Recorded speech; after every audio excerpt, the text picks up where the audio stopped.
우리 할렐루야 샬롬하고 저 뒤에 사무엘 어저께 늦게 돌아와서 피곤하신 우리 사무엘 그럼에도 불구하고 나와서 반주를 해주셨어요. 저 인사합니다. 할렐루야 샬롬 샬롬 샬롬 샬롬 샬롬.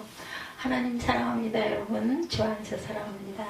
예, 느헤미야 4장 15절에서 20절 말씀이죠. 예. 우리의 대적이 우리가 그들의 의도를 눈치채 땀을 들으니라. 하나님이 그들의 그를 펴으셨으므로 우리가 다 성에 돌아와 각각 일하였는데, 이렇게 시작이 됩니다. 오늘 전체 말씀 중에 중요한 부분, 우리에게로 나오라. 하나님께서 나에게로 나오라고 저와 여러분을 부르십니다.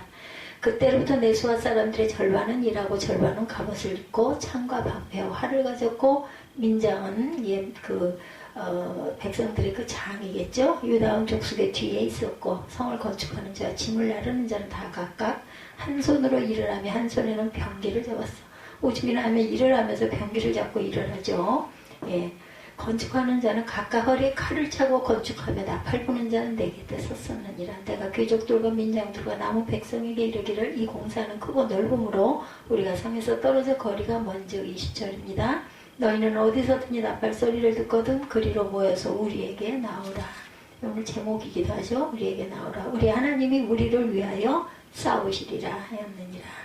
올해 한 해도 하나님께서 우리를 지켜주시고 싸워주실 줄 믿습니다. 2023년 어느덧 1월 넷째 주일이네요. 한 주만 지나면은 2월달로 넘어가죠. 해마다 새로운 해가 되면 우리는 무엇인가를 기대하거나 또한 결심을 하죠. 근데 그거 잘 못 지키고 올해는 내가 잘 지켰나 하고 보면 아닐 때가 많지만, 그래도 기대하고 결심도 해야 되겠죠. 그만큼 특별한 시간, 1월 첫 달이었어요. 올 한 해 여러분 어떤 기대를 가지고 계십니까? 여러분들 새롭게 결심한 일은 무엇입니까? 조그만 목소리로 소리내어 말씀해 보셔도 좋을 것 같습니다. 나에게, 저는 제 자신에게 각인을 시켜요. 이런 것을 다시 되뇌이면서 여러분 중에 결혼, 아니면 운명적인 만남, 자녀를 얻는 일, 취직, 혹은 병의 완치, 판정, 또한 내가 지금 건강치가 못할 때, 내가 1년 전에는 건강했었는데 그 건강, 그러한 것을 소원하시는 분들도 계실 거예요. 갇혀있는 분은 자유와 속방을 기다리실 것이고, 비청산을 원하시는 분들도 계실 겁니다. 우리도 문제점이 있죠. 올해에는 승진이 꼭 이루어지기를 소망하는 분도 계실 것이고, 가정의 회복을 위해서 기도하는 분들도 계실 겁니다. 이처럼 무엇인가를 간절히 기대하고 기다리는 일은 새해가 우리에게 주는 선물이기도 합니다. 연말에 또 내가 얼마나 이뤘나? 그렇게 연초에는 될 것 같아서 열심히 기도도 하고 소망을 품었는데 결국은 이 정도밖에 이럴 수도 있겠지만, 그래도 안 하는 것보다 하는 게 맞죠. 이 일로 인해 우리는 기쁨을 느끼기도 합니다. 뭔가 하나가 이루어졌을 때. 사랑하는 소망, 사랑하는 소망들을 항상 우리는 갖고 살아가는 그러한 소망의 자녀들이 다 돼야 되겠죠. 여러분이 입으로 이야기하거나 마음속으로 생각한 모든 소원과 소망과 기대를 하나님께서 들어주시고 좋은 선물로 내어주실 줄 믿습니다. 무엇보다 365일 달력 안에 코로나19가 종식되는 날이 꼭 있었으면 좋겠습니다. 2023년에는. 그래야 우리 모두가 기쁜 마음으로 나와 즐겁게 아무 걱정 없이, 이제는 풀려 있는데도 불구하고 돌아오지 않고 인터넷 예배를 고집하는 분들이 상당히 많다고 합니다. 우리는 정말 지난 3년이죠. 3년여죠. 정말 다른 삶 속에 살고 있었어요. 세계적인 감염병, 코로나19는 전혀 다른 세상으로 우리를 이끌어 왔습니다. 이러한 변화는 계속해서 또 다른 변화를 요청하고 지금까지 살아온 모든 방식을 바꾸고 있죠. 달라졌어요. 문화 자체가. 이제는 사람의 입을 보기가 참 힘든, 마스크 밖에서 안 써도 된다, 이렇게 해지가 된 지도 꽤 됐지만 그래도 쓰고 다니는 사람이 굉장히 많죠.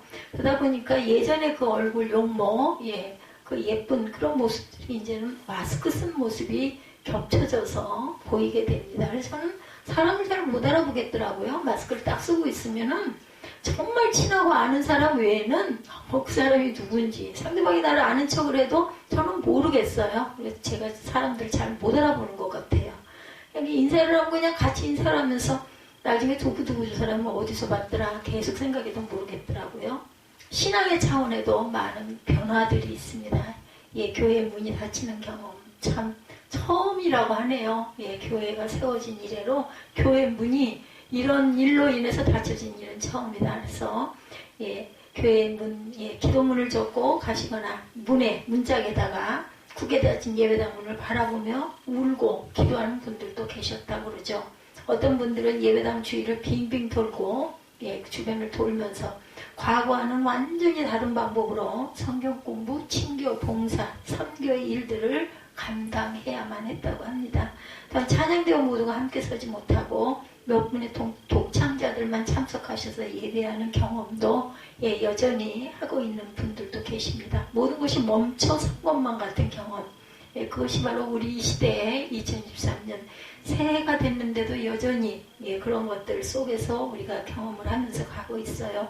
변화된 일상은 우리로 신앙의 본질을 고민하기도 합니다. 코로나19가 가져다준 변화는 많은 질문을 하죠. 왜 나는 지금까지 교회에 나왔을까? 믿음이란 과연 무엇일까? 예배는 무엇이고 과연 어떻게 드려야 온전한 것일까? 그동안 나는 어떻게 살아왔는가? 어떤 모습으로 신앙생활을 해왔는가? 예, 갑갑하고 힘든 이유는 본질적인 것 때문인지 아니면 습관에 비롯된 것일까? 우리 저희 지방의 신년 예배 때 말씀이셨던 것 같아요. 예, 나는 과연 예배를 온전한 예배를 드리고 있는가? 종교 의식을 행하고 있는 것은 아닌가? 그 회장님이 본인이 그런 생각을 했다라는 말씀을 하시는데 저도 가끔은 그렇습니다.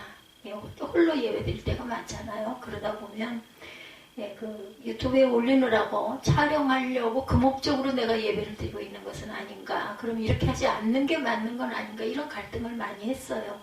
근데 사실은 제가 단정하기 위해서 그리고 정돈되기 위해서 저는 예, 영상을 항상 찍는 게 옳다고 생각을 하고 찍습니다. 만약에 그렇지 않다면 좀 많이 흐트러질 것 같아요. 자세나 이런 것들이 네, 뭐 머리나 아니면 뭐 옷이나 의상이나 아니면 말씀을 전할 때 말씀의 그런 것들이 많이 흩어질 것 같아서 예, 더 경건하기 위해서 경건하면서도 그 속에서 우리가 감동과 기쁨과 감사가 있어야 되겠죠. 그렇게 하나도 없다면은 종교 의식입니다. 그래놓고 나는 오늘 예배 잘 드렸어. 과연 이렇게 생각하고 있지는 않은지 회장 목사님 이렇게 말씀하시는데 그런 생각을 할 때가 저도 많아서 공감을 했습니다.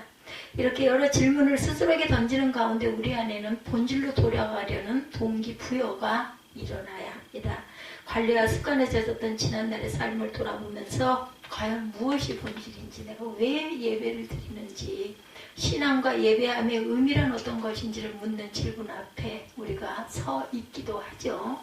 그러므로 새해를 맞이하는 우리는 보다 바른 신앙 1월 한 달이 이제 한 주 남았어요. 네, 그래서 우리가 제가 말씀드렸지만 첫 달은 정말 신년 예배 우리는 어떤 다짐을 어떻게 할 것인가 그런 생각을 가지고 오늘 느헤미야의 그 성전 재건의 건축 과정 속에 있는 말씀을 함께 나누게 합니다. 우리가 회복해야 할 신앙의 모습은 과연 무엇일까? 이 질문에 대한 답을 우리가 계속해서 지금 가고 있죠. 한마디로 요약하자면 정금 같은 신앙의 모습으로 우리가 가야 되겠죠. 흐트러진 게 있다면 다시 그죠? 재건해야 합니다. 우리 마음밭 안에서 2022년, 2021년 정금과 같은 신앙의 모습을 회복하고 갈 시간들이었다라는 것. 언제요? 코로나가 시작된 그 이후로 우리가 자꾸 더 각성해야 되겠죠? 어땠어요? 얼마나 답답했어요? 저는 지금도 그 마스크가 습관이 되지 못했어요. 마스크만 쓰면은 안경을 쓰고 있어서 그런지 저만 그런지 김이 서려가지고 그냥 어떻게 할 수가 없어서 그나마 다행이에요. 이제는 밖에 다닐 때는 마스크를 안 써도 되는 게 이제 공식적이 됐기 때문에 마스크를 안 씁니다. 자동차 안에서도 마스크 쓸 필요는 없죠. 설교를 할 때도 설교자기 때문에 또 우리 교회는 뭐 좀 많은 인원이 아니고 저한테서 여러분과의 거리가 지정된 거리보다는 길지 않기 때문에 멀지 않기 때문에 저는 안 써도 다니는데 어떤 사무실 안에 들어갈 때 어떻든지 이럴 때는 잠깐 써야 되잖아요. 제가 운동을 하러 가서도 카운터 앞에 가거나 할 때는 잠깐 써야 돼서 그때만 잠깐 쓰고 내려가면서 저는 바로 풉니다. 그래서 이것도 좀 해제가 되면 참 좋겠다. 근데 그렇게 했어도 저는 한 번도 코로나가 걸리지는 않았으니까 이건 뭐 제가 잘나서가 아니라 하나님이 그나마라도 보호해 주시느라고 이거 네가 그것까지 아까 마이크가 이게 안 돼가지고 아주 고생을 하면서 깨달은 거 내가 이렇게 약하구나. 핸드 마이크를 들다 보니까 뭐 이거 중심도 못 잡겠고 너무나 힘이 들어서 진땀을 바작바작 흘리고 한 20분을 진행을 했어요. 다행히 그 기기를 만지면서 소리가 나와서 다행인데 추가로 마이크를 꼭 하나 마이크든 몸체가 문제인지 마이크가 문제인지 저 기기가 문제인지 모르겠지만 이거라도 하나를 사이드로 사놔야겠다. 이거 쓴 게 머리에다가 이렇게 헤드마이크를 쓴 게 그냥 저는 이게 편하다 싶어서 했는데 오늘을 대비하신 건 아닌가, 그 마음을 주신 건 아닌가, 우연은 없어요. 제가 보기에 그렇습니다. 하나님과 함께하는 삶을 살아가야 되겠죠. 어떤 상황이든지 윤리적인 혹은 도덕적인 완전함을 추구하는 삶이 아니고 어떤 지혜로우신 하나님과 함께하는 임마누엘의 하나님과 함께하는 삶, 그런 삶을 2023년도 여전히 잘 가시면서 하나님이 주시는, 우리에게 주시는 콜링, 우리는 과연, 나는 과연 하나님 보시기에 어떤 모습으로 나를 세워놓으셨는지, 여러분들도 또한 각자의 자리에서 하나님이 어떻게 부르고 계신지, 제가 지난번에 묵상할 때 그런 마음이 있었어요. 정말 본인도 모르는 특징들이 있는데 그게 바로 하나님께서 여러분에게 주신, 각자에게 주신 소명이다, 이런 마음이 오더라고요.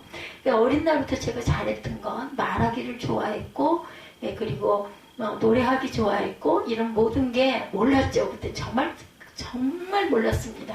그랬는데 오늘에 와서 보니 이 준비를 시키신 건데 일찍 좀 깨달을 걸. 여러분들 한번 돌아보세요. 저처럼 이렇게 뒤늦게 아주 그 늦은 차를 타시지 마시고 돌아보셔서 내 특징은 뭐고, 내가 잘할 수 있는 건 뭐고, 하나님이 나에게 소망하고 계신 게 뭔지를 한번 묵상해 보시기 바랍니다. 저는 정말 까맣게 몰랐어요. 좀 일찍 알았더라고 얼마나 좋았을까. 그래서 늦은 나이에 하나님께 찬양을 드리다 보니 이제는 목이 성대가 그전만 못하고, 가끔가다 새벽 예배를 드리려고 하는데 목소리가 안 나오고 기운이 없어요. 그래서 이제는 배가 고파서 밥을 먹는 게 아니라 말씀을 선포하려니까 힘이 있어야 되기 때문에 오늘도 새벽에 5시경에 그 누룽지를 한 컵을 제가 의무적으로 먹고, 근데 커피는 죽어도 못 먹겠더라고요. 커피를 함께 먹어야 화장실을 가거든요. 그렇게 하고 나야 좀 편안해져서, 그것도 이제 맛이 있건 없건 배가 고프든 안 고프든 꼭 그렇게 해야겠다 해서 그렇게 된 지가 좀 됐습니다. 그게 밥은 아니지만 밥의 역할을 하는 거죠. 그러다 보니까 더운 물을 좀 많이 먹게 되고, 욥은 완전한 삶에 도달했던 인물이기도 하죠. 선하고 온전하고 정직하고 악에서 떠난 하나님을 경외하는 사람이었어요. 지혜로우신 하나님과 함께하는 삶, 이것을 살았던 욥이라는 거죠. 그런 그에게 필요했던 한 가지가 있었는데 행위의 순결함을 뛰어넘어 믿음의 순결함까지 나아가는 신앙이었다고 합니다. 그의 신앙은 하나의 틀 안에 갇혀있던 신앙이라고 할 수가 있어요. 선하게 살면 하나님께서 복을 주신다는 원칙, 하나님은 이런 분이시다, 이런 마음을 갖고 있었던 욥인데, 이런 분이실 거야 라는 구조 안에서 충분히 파악되신 하나님을 마음속에 모시고 살았던 욥이었습니다. 그런 욥을 하나님께서는 끌고 나가셨죠. 바다와 강, 산에 세우시고 하나님이 자신을 보게 하시고 경배하게 하십니다. 욥 안에 포착되지 않은, 예상할 수 없는 하나님을 만나게 하신 거예요. 얼마나 당황스러웠겠어요. 욥기 여러분들 아시죠? 저도 욥기를 몇 번 강해를 하다 보니까는 이제 그래도 세밀한 건 모르지만 다 많이 잊어버렸지만 대충은, 그죠? 하나님께서 욥을 통해 말씀해 주신 전공과 같은 신앙의 모습이란 하나님과 함께 여행을 떠나는 삶이었다고 할 수가 있죠. 얼마나 공부하고 힘들었어요. 저는 욥 같은 모습이 한 번만 돼볼래? 내가 갑절에 축복을 줄게 하면, 아이고 하나님, 저는 좀 빼주세요 하고 싶어요. 윤리적으로 완전하게 되거나 신학적인 틀 안에 갇혀 지내는 게 아니라 하나님과 함께 모험을 떠나는 그런 신앙을 경험했던 욥이었습니다. 죽을 고비를 넘기고 결국은 살아남기는 했죠. 과연 누가 감당할 수 있을까요? 하나님이 힘을 주시지 않으면 우리는 어떤 것도, 제가 아까 그 마이크 하나 잠깐 한 20분 동안 진땀을 흘렸던 생각을 하니까 살아있다할 게 정말 없구나. 저는 그런 걸 굉장히 많이 느껴요. 이제는 이 머리 뒤쪽 부분까지도 이렇게 무거워가지고 속에서 뭐가 저를 막 잡아 당기는 그 느낌이 들어서 이게 아주 힘이 들어요. 3일 병원에 그 정형외과 선생님한테 혹시 이게 척추 때문이 아닐까요? 하고 이제 상담을 했어요. 혹시 이렇게 해서 무슨 뇌출혈이나 아니면 뇌진탕이나 뭐 이런 거, 뇌 쪽에 어떤 문제여서 이거 그 뇌정형외과를 가야 되는 건 아닐까요? 했더니 그런 건 아닐 것 같고 수면에 문제가 있을 수도 있다라는 얘기를 하시면서 충격요법이 있대요. 그냥 한 8만 몇천 원 정도 하더라고요. 그걸 한번 5분 정도 충격을 주는 그게 있는데, 예, 그 수술한 곳하고는 거리가 좀 있으니까 한번 그걸 받아보는 게 옳을 것 같다는데 받으려고 부탁을 드렸다가 포기했어요. 혹시 몰라서 3월달에 병원을 가니까 가야 되겠죠. 안 가려고 그랬는데 가서 여쭤보고 도수요법도 하고 충격요법도 쓰나 봐요. 예, 수술하신 분들도 보니까 그 3회 도수요법을 요즘에 하거든요. 그거 했는데 거기 카다로 있길래 봤더니 예, 그 측만증이나 이런 경우 그 허리 척추 문제가 있는 사람들도 수술 후에도 이제 치료하는 과정에서 그게 있는데 엄청 비싸요. 예.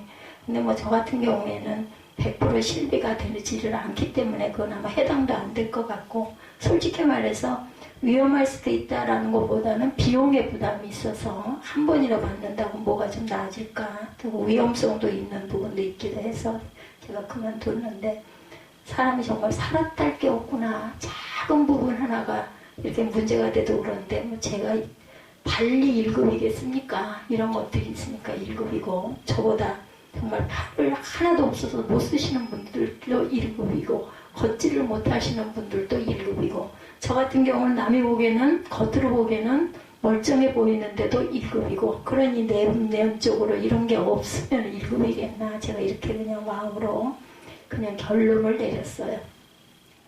정궁과 같은 신앙의 첫 번째 모습은 하나님의 지혜를 신뢰하는 삶이다. 예, 하나님의 지혜를 신뢰하는 삶이다.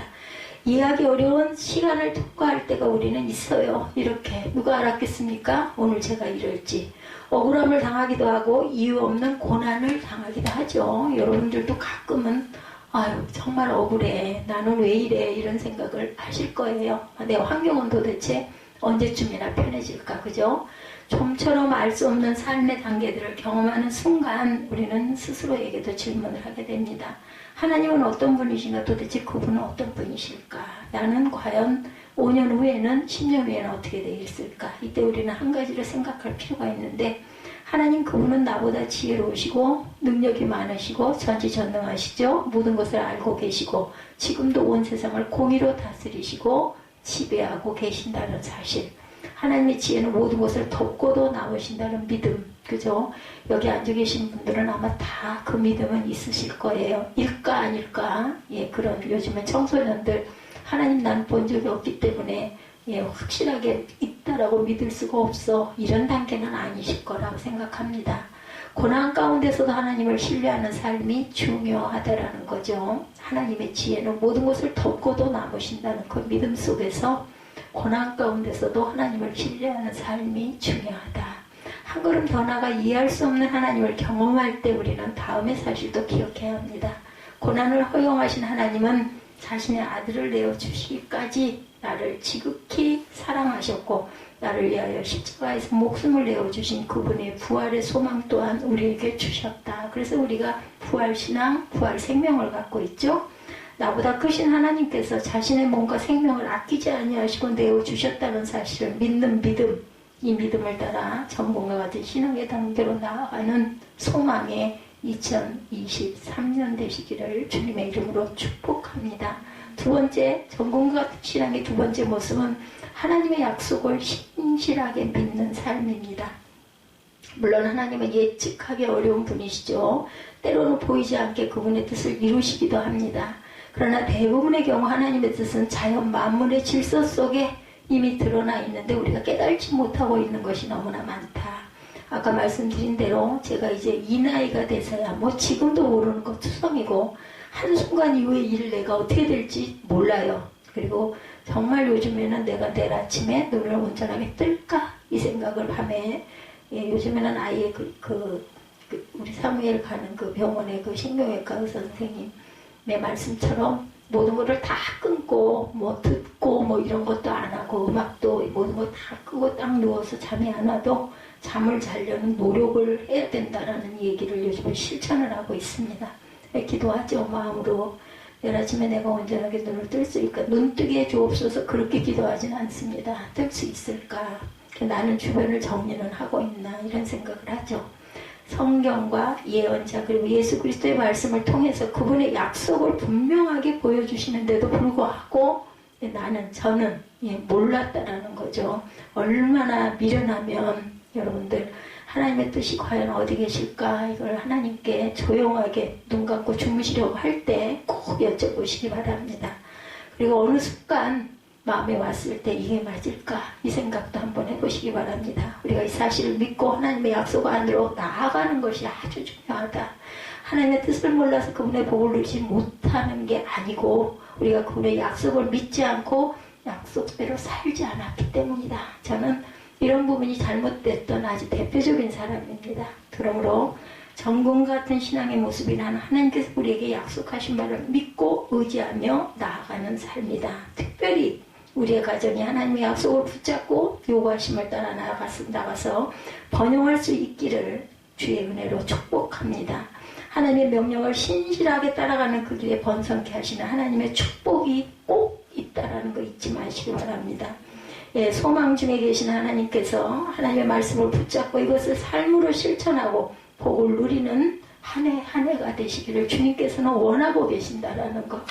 악한 자까지도 구원하시려고 잠잠히 기다리신 하나님이시죠. 정금과 같은 신앙의 세 번째 모습은 삶의 자리에서 우리가 기도만 하고 있는 그 기도라는 것이 최선을 다하는 삶입니다. 일반적으로 처음 예수 믿는 사람들이 아무것도 안 하고 기도하고 구하면 주실 거야 이런 생각을 하는 것들 단계가 뛰어넘으셨어요. 여러분은 모두 다 그죠? 그래서 우리는 최선을 다하는 삶을 살아야 되겠다. 본문 말씀은 무너진 예루살렘 성벽을 재건하는 내용이에요. 느헤미야 4장이 이스라엘 민족이 바벨론에서 포로 생활을 하던 때 페르시아가 바벨론을 정복하죠. 당시 페르시아 왕 고레스는 바벨론의 포로로 잡혀온 이스라엘 백성 중 일부를 고향으로 돌려보냅니다. 하나님의 축복과 같은 기회를 얻은 이스라엘이 예루살렘으로 들어오자마자 성전을 재건하기 시작하죠. 그 어떤 일보다 우선했어요. 이후 80여 년의 시간이 흘러서 두 번째 우리가 예루살렘을 1차, 2차, 3차 귀환을 하죠. 이 일행에는 에스라 학사가 있었어요. 고향에 돌아온 그는 이스라엘 백성들에게 율법을 다시 세우며 잘못되었던 관행을 바로잡고 예배를 바르게 세워갑니다. 그럼에도 이스라엘을 향한 약탈은 끊임없이 일어나죠. 그렇게 약 13년이 흘러 느헤미야가 오늘 본문이 느헤미야죠. 에스라서도 있고 느헤미야서도 있습니다. 유대의 총독이 되어 예루살렘으로 돌아왔어요. 그는 예루살렘 성이 계속해서 침략당하는 이유가 무엇인가를 살핍니다. 그러던 중에 무너진 성벽을 발견하게 되죠. 무너진 성벽으로 사람들이 들어오니 침략을 당할 수밖에 없었다. 그래서 느헤미야는 성벽을 재건하기로 결정을 하죠. 백성을 모았고 한마음이 됩니다. 예루살렘 성벽을 재건하기 위한 그들의 노력이 어느 정도였는지 성경은 다음과 같이 증언합니다. 느헤미야 4장 19절에 말씀하고 계시죠. 내가 귀족들과 민장들과 남은 백성에게 이르기를 이 공사는 크고 넓음으로 우리가 성에서 떨어져 거리가 멀다. 말씀에 나와 있듯이 성벽 재건은 매우 큰 공사였어요. 재건해야 할 성벽의 거리가 넓었다는 것. 한 사람 한 사람이 멀리 떨어져서 벽돌을 쌓아야만 해요. 벽돌이 하나씩 하나씩 올라갈 때마다 성벽은 조금씩 연결되고 높이도 높아집니다. 이런 순간에 침략자가 공격해 온다면 그들의 노력은 허무하게 무너질 뿐만 아니라 죽음도 예, 불사하게 되겠죠. 얼마나 두려운 순간순간일까요? 그러니 성벽이 완전하게 재건되기까지 그들은 긴장을 늦출 수가 없었다. 생명을 걸고 성벽을 쌓는 거예요. 성경은 그들의 모습을 다시 얘기하죠. 4장 16절에 보면 그때로부터 내수아 사람들의 절반은 일하고 절반은 갑옷을 입고 창과 방패와 활을 가졌고 민장은 유다 온 족속의 뒤에 있었다. 한 그룹이 열심히 성을 짓는 동안 다른 그룹은 창과 방패, 활을 가지고 지켰다라는 거예요. 뒤에서. 느헤미야 4장 16절에 그 뒤에 모든 상황을 관할하면 그 적들이 침략하지 못하도록 방어하는 중에 철저하게 준비된 모습이면서도 동시에 성벽이 무너지지 않도록 조금씩 벽돌을 쌓아가는 장면에 긴박감이 넘치죠. 영화의 한 장면 같아요. 21절에서 23절 말씀은 그들의 경각심을 이렇게 기록하죠. 우리가 이같이 공사하는데 우리의 절반은 동틀 때부터 별이 나기까지 창을 잡았고 그때 내가 또 백성에게 말하기를 사람마다 그 종자와 함께 예루살렘 안에서 잘 지내니 밤에는 우리를 위하여 파수하겠고 낮에는 일하리라 하곤 나나 내 형제들이나 종자들이나 나를 따라 파수하는 사람들이나 우리가 다 우리의 옷을 벗지 아니하였으며 물을 기르러 갈 때도 각각 병기를 잡았느니라. 4장 21절에서 23절 내용입니다. 얼마나 긴장하고 그 벽돌을 쌓으면서도 얼마나 두려움이 있었을까. 그들은 옷을 벗지 않았고 잠을 자는 순간조차 실을 벗지 않았어요. 물을 길러 갈 때도 병기를 놓지 않았죠. 밤에는 예루살렘 성에서 자면서 파수했고 낮에는 그곳에서 일합니다. 동이 틀 때부터 별이 뜰 때까지 끊임없이 수고하며 성을 쌓아간 거예요. 내용은 이래서 이렇게 제가 읽지만 이 순간이 얼마나 힘들고 공고하고 두려웠을까요? 더 나아가 그들은 적들이 공격해 올 경우에 대비해서 대처 방법까지 세웁니다. 성벽의 거리가 넓었던 만큼 사람들이 서로 떨어져 있었기 때문에 4장 20절은 그 계획을 보여주죠. 너희는 어디서든지 나팔 소리를 듣거든 그리로 모여서 우리에게 나오라. 우리 하나님이 우리를 위하여 싸우시리라. 우리 하나님이 우리를 위하여 싸우시리라. 아멘. 적들이 오면 나팔을 불 테니 그쪽으로 모이라는 계획. 구체적인 방법을 가지고 하나씩 준비를 하죠. 하나님의 도성이니 하나님께서 당연히 지켜주시겠지라고 생각하며 게으르게 살거나 방만하지 않았다. 오히려 그들은 철저하게 계획하고 이에 따라 벽돌을 쌓아가며 준비하죠. 그때서야 그들은 고백합니다. 하나님이 우리를 위하여 싸우시리라.